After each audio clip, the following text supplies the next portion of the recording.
नमस्कार शेतकरी मित्रांनो पीएम किसान आणि नमो शेतकरी महासन्मान योजनेसंदर्भात पुन्हा एकदा मोठी खुशखबर आली आहे। मित्रांनो, केंद्र सरकारच्या पीएम किसान सन्मान निधी योजनेअंतर्गत लाभार्थ्यांना दरवर्षी 6,000 रुपये दिले जातात। तसेच मित्रांनो, पीएम किसान योजनेच्या धर्तीवर राज्य शासनाने सुरू केलेल्या नमो शेतकरी महासन्मान निधी योजनेअंतर्गत सुद्धा त्याच लाभार्थ्यांना 6,000 रुपये थेट त्यांच्या बँक खात्यात डेबिटच्या माध्यमातून दिले जातात। मित्रांनो, असे एकूण वर्षभरात 12,000 रुपये लाभार्थ्यांना मिळतात। तर मित्रांनो, या दोन्ही योजनेच्या लाभापासून कोणताच लाभार्थी शेतकरी वंचित राहू नये त्यासाठी 31 मार्च पर्यंत पुन्हा एकदा 6,000 रुपयांचे वितरण शेतकऱ्यांच्या खात्यात केले जाणार आहे। तेव्हा मित्रांनो, सविस्तर माहिती काय आहे ही जाणून घेण्यासाठी व्हिडिओ शेवटपर्यंत पहा। तसेच चॅनल सबस्क्राइब केला नसेल तर चॅनल अवश्य सबस्क्राइब करा। चला जास्त न वेळ घेता व्हिडिओ सुरू करूया। तर पहा मित्रांनो, कोणत्या शेतकऱ्यांच्या खात्यात 31 मार्च पर्यंत पीएम किसानचे आणि नमो शेतकरी सन्मान योजनेचे 6,000 रुपये येणार आहेत ते पहा।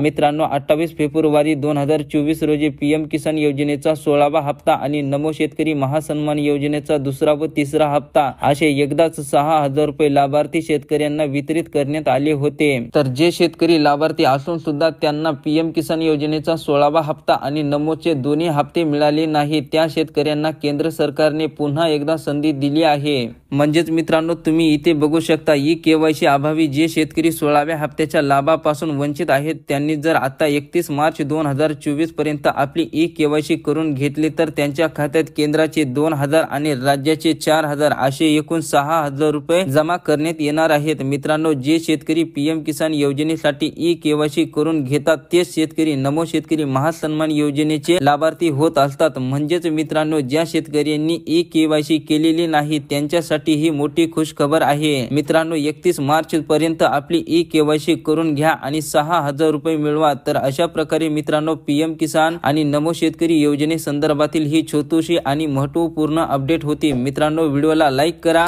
आणि असेच महत्त्वपूर्ण शेतीबद्दल अपडेट जाणून घेत राहण्यासाठी चॅनलला अवश्य सबस्क्राइब करा। धन्यवाद।